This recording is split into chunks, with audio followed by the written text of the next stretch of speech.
Welcome once again, everyone, to Give God 90 Radio on Demand. My name is Jerry Mitchell, your host for Give God 90. Thank you for joining me.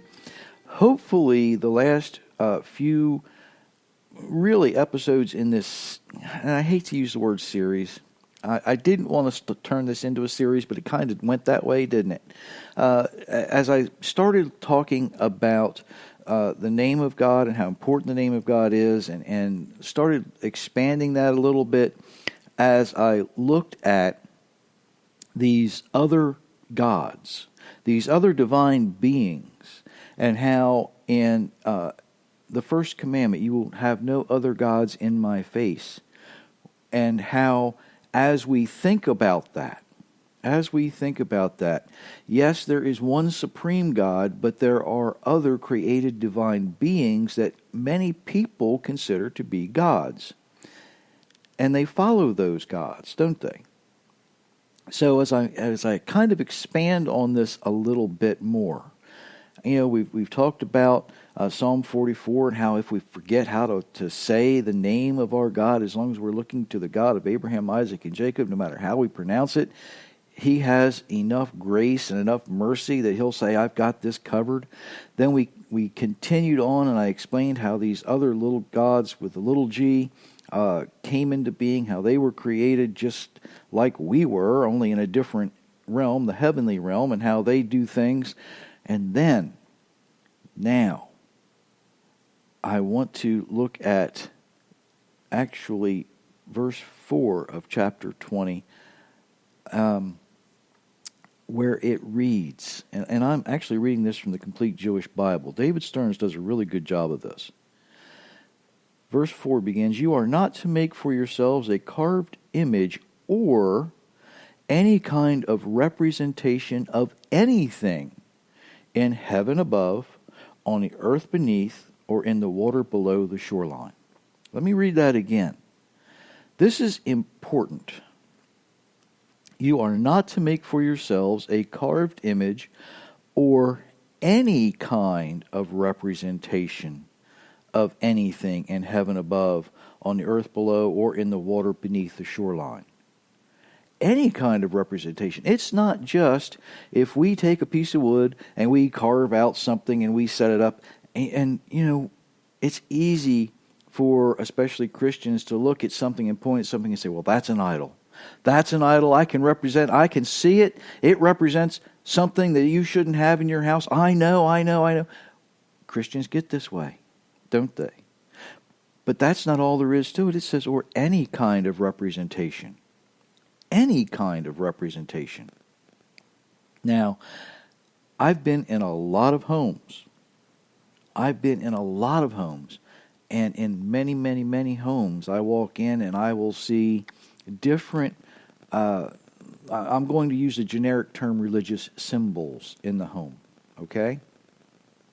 And many, many, many Catholic homes you walk into, there is a crucifix on the wall, a cross with the representation of Jesus hanging on the cross. Other homes simply have a cross. Some homes have other things. Someone once came into my house and they told the person they were with as they were leaving, there's nothing, there's no crosses, there's no crucifix, there's no nothing in your house. What's going on? And that's kind of interesting story. And that story actually goes back a few years. When my wife and I first got married, she realized I didn't have anything in the house. And I said, that's exactly right.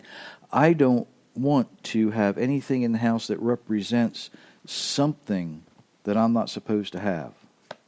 And she said, well, every house I've ever lived in's had this in it or had that in it. And I said, not mine.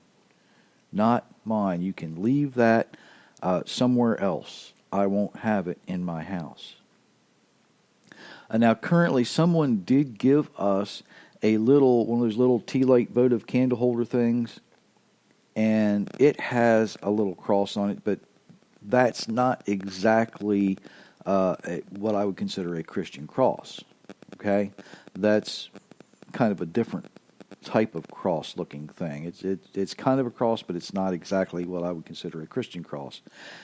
It's there in a very unobscure place. Okay, it's not presented out there for good stuff. You got to be looking for it to see it. There is, however,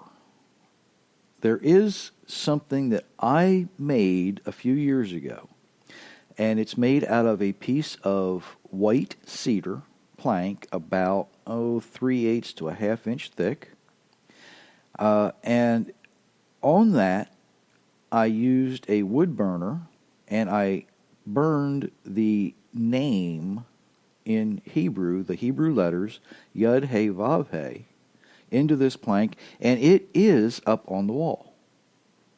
It is up on the wall. The name of our God in Hebrew is up on our wall.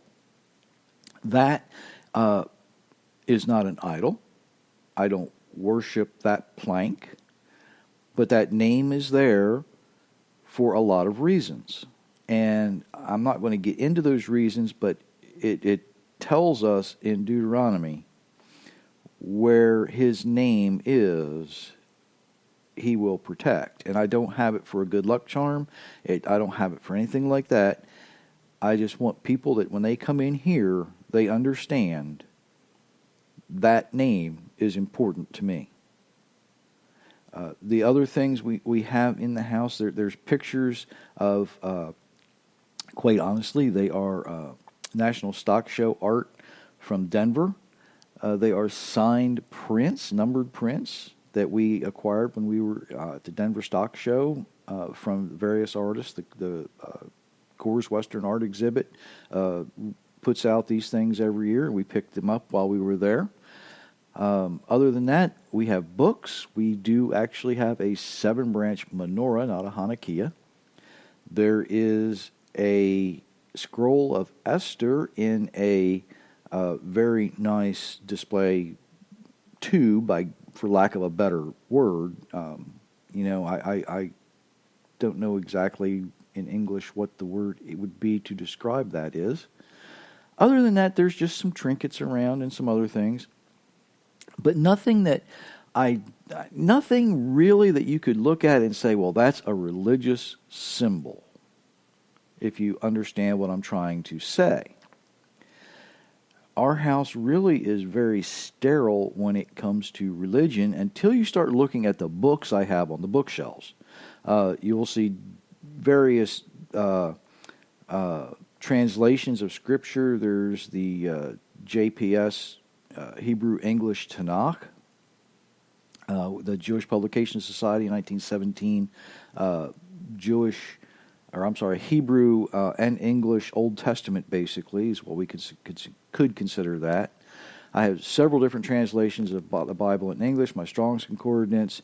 If you want to think of those as religious symbols, they're not. That's religious reference material. That tells me what I need to be studying. It tells me, and I dig into that often. I have a Nestle Allen Greek reference book. Those are the types of books you'll see on my bookshelf. But you won't see, yes, there is one commentary that I bought for one particular verse because I liked the way he said it. So I bought the book that went with it so I could have it for reference. Other than that, there's basically nothing other than reference material. There's my Hebrew English Concordance, Hebrew Lexicon, Greek Concordance, Greek Lexicon, that type of thing. Now, I've said all that about what's in my house, not to give me the right to judge what's in yours, but to tell you and explain to you that this is the way I choose to live. If I don't have it, it cannot become something it should not be. Okay? I know many, many, many people, and I mean a lot of people. They will have pictures, they will have symbols, they will have other things in their home And even though they claim they are there only to remind them, what I find is happening more and more often is that these things aren't there to remind these folks of their walk of faith. They are there as crutches in their walk of faith. And that's really, I think, what our Almighty was getting into. He says, look, the only crutch you need is me.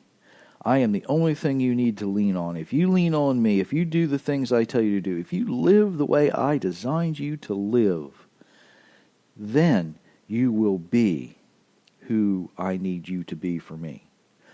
If we do the things that our Creator asks us to do, He receives the glory in that, not us. And that's the way it's supposed to be. We don't need the glory, He does. We get rewarded later. We don't need our reward now, as Jesus taught us in Matthew. He says, look, the folks who boast now and receive that, oh, aren't you just wonderful now? Well, you've got your reward. You've already received it. If you are willing to wait and you are willing to do things for your Creator now, give Him the glory, give Him the accolades, you will receive much greater reward later. A much, much greater reward later. What could be better than that? Now, that's a promise that we can hang hope on and grab onto and follow it all the way through eternity. Okay, now here is where I need to get a little preachy, and I'll be honest with you, a little preachy, because I know people who do this, and I see their actions, and I bet if you think about it, you do too. There are folks who will have items in their home for decoration that they claim is there to remind them of their walk of faith. But some of these items, they put a lot more stock in than just as a reminder. I know many people who wear certain jewelry. And again, they claim it as a reminder of their walk of faith. Some of them will say it helps me display my faith. And that's fine. However, some folks actually put more, we have this saying that you put a lot of stock in something, okay? They put a lot more stock in this jewelry than just a reminder. They treat it like a good luck charm. Once you start doing that, whether it's jewelry, whether it's an item in your home, it stops becoming a reminder. It no longer is a reminder. Now it is a crutch. Now it is a good luck charm. Now it is something more than it should be. I'll be honest with you, one of the reasons I avoid having that stuff is so I don't have that worry. It's that simple. It really is. I have never carried anything for good luck. When I was very young, I heard a comedian one time, and he said, it's bad luck to be superstitious. Think about that statement. It's bad luck to be superstitious. And he was saying as a joke, but really, there's a lot of truth to that statement if you believe in luck, if you believe in superstition. I don't believe in superstition, so to speak. I don't believe in luck. I believe, really, quite honestly, that our Creator chooses to bless us certain ways, and sometimes, even though He's blessing us, we might wonder what in the world this blessing is bringing. Sometimes, when I was sick last summer, I didn't have a clue why. I knew there was a reason, didn't have a clue why. Nothing just happens by chance. Nothing happens by chance. But it gives me, it actually put me in a position to speak to people that I wouldn't necessarily be speaking to. It put me in a position to be around people that quite honestly, I didn't want to be around. Thank goodness that doctors and nurses and healthcare professionals are there for us when we are sick. I just really choose not to be sick, really. I mean, they're wonderful people. Love them as friends. Think they're great and wonderful. I depend on them sometimes. But really, honestly, we never want to be sick. We never want to need their service. We value their friendship. We value what they do, but we never want to need their service that they provide. But I was around that, and I was able to speak to several of them. And, even now, they ask, my wife, who sees them several times a week, they ask how I'm doing. They want to know, make sure I'm okay. It also put me in a position for them to understand my faith. I was able to display my faith to them. They wouldn't see that simply with me walking in every once in a while to see someone else. They wouldn't see that without that interaction directly with me, if that makes sense. But nothing happens, just out of coincidence. In fact, there is no biblical Hebrew word for coincidence. You will not find the word coincidence in Scripture. Quite the opposite. God tells us that, everything that happens, He has control over. He allows. He does. So when I run across people who treat these images, these pieces of jewelry, these things that they have, these symbols, when I run across them and they treat them as good luck charms, I have to wonder, and I wonder if they are really just symbols. I wonder how much faith they are putting in their items, and has that item now become an idol? Do you see where I'm going with that? Now, I believe it's my first book that I did this, Tradition to Truth, there are some spelling tricks in there if you're paying attention. In Tradition to Truth, I'm pretty sure that's the one I put this in. I actually was speaking about idols, IDOLs, the kind you put on a shelf, the kind you bow down to. But I actually spelled it one time as IDLE. And I've only had one or two people, and I think it was just one person actually catch that and say, I figured out why you did that. I understood why you did that.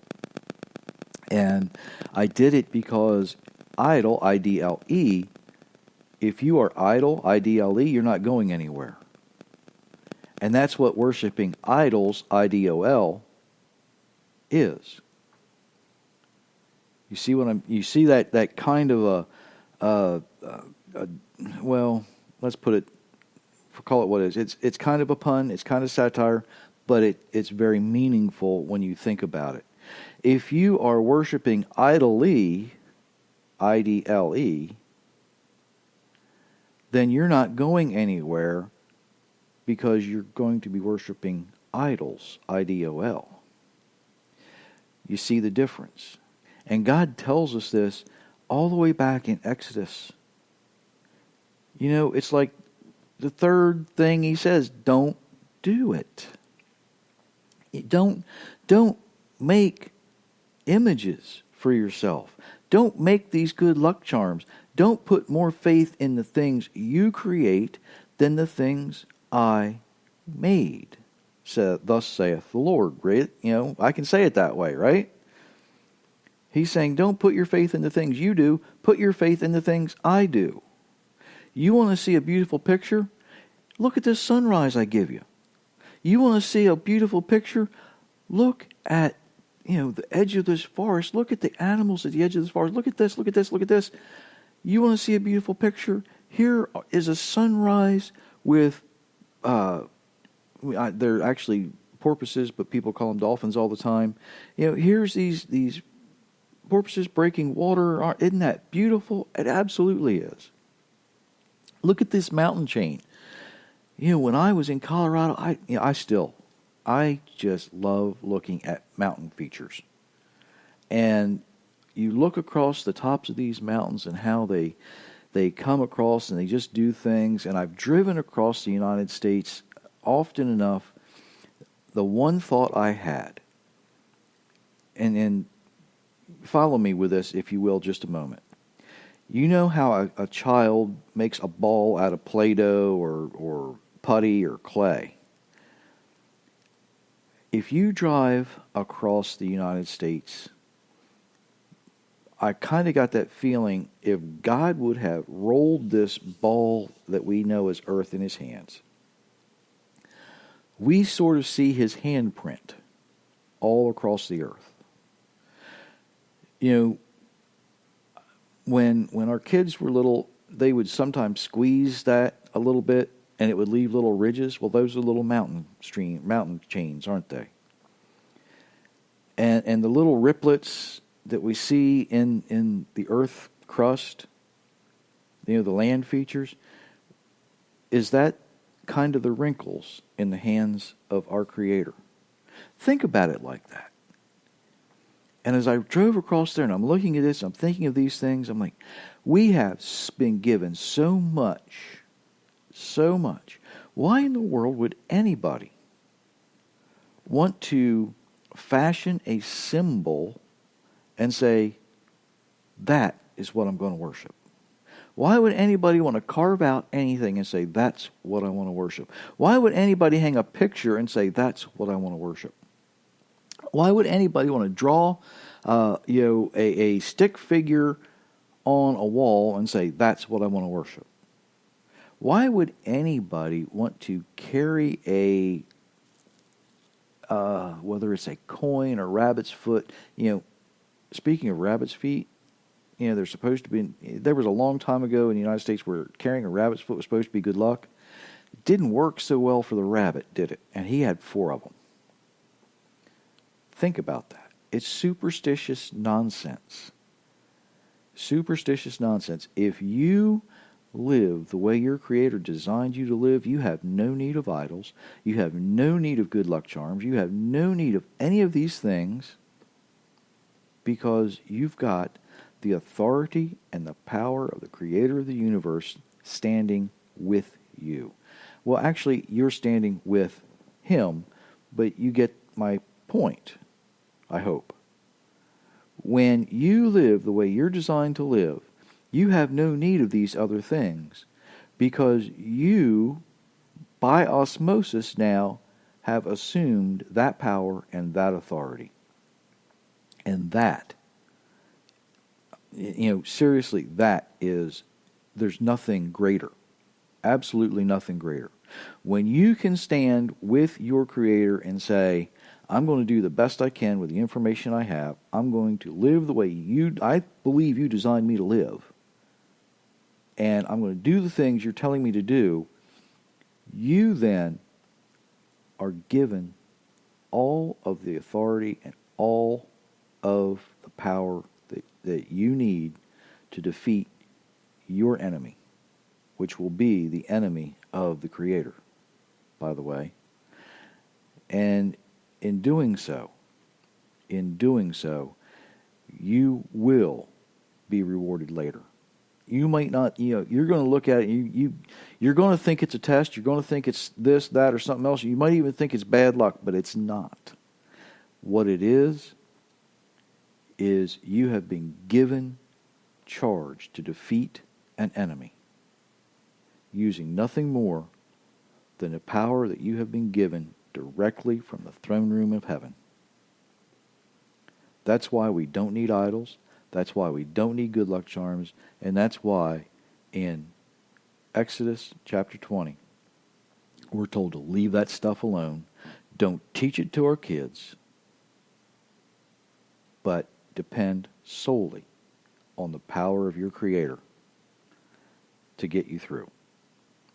He is your crutch. He is the only thing you need, and it will get you through. When I really started looking into these things, and I made the decision many, many, many years ago that I don't want anything to do with them, it was very easy, because I only had to remember that joke that it's bad luck to be superstitious, which means I don't even need good luck. All I need is the blessings from the man that made me, my Creator, my God, the God of Abraham, Isaac, and Jacob, however you want to pronounce his name. Anything else is simply an idol. Ladies and gentlemen, I pray that you have been blessed by this. I hope that you think about the things that you have in your home, the things that you might display, the things that you choose to remind you of your faith. And think about them seriously. And really, is it more than what you actually acquired it for? Has it become something more important than, a relationship? I knew a very quick story, a person many, many years ago who consistently wore a necklace. And this particular necklace became an obsession. It really did. When she lost it, she was absolutely beside herself. She said nothing else in the world mattered other than finding that necklace. And she proved herself correct. She worried herself, her health deteriorated, and she eventually came to realize that it was gone. And she eventually realized that she didn't need it. But for about 4 months, she was just absolutely beside herself. Absolutely distraught. Absolutely ridiculous. Now, this particular necklace was not given to her by any special person. She bought it herself because she liked it. It didn't have any special meaning. It wasn't any special symbol. It was just a simple little heart-shaped thing. It wasn't even a locket. It was just a little heart-shaped thing. Maybe, I think it was smaller than a dime. But she really liked it. She loved it. And she was obsessed with it. Wasn't exactly a good luck charm. But when she lost it, she was convinced it was bad luck. And here's the trick. Here's the trick. I still think that necklace was lost on purpose to really have her understand that she didn't need to put that much faith in a little piece of, I think it was electroplate gold. And in fact, I think it was white gold electroplate is what I think it is. It was just a cheap piece of jewelry that she picked up at a department store. But she had so much faith in it. When it was lost, it made her physically ill for about 2 weeks.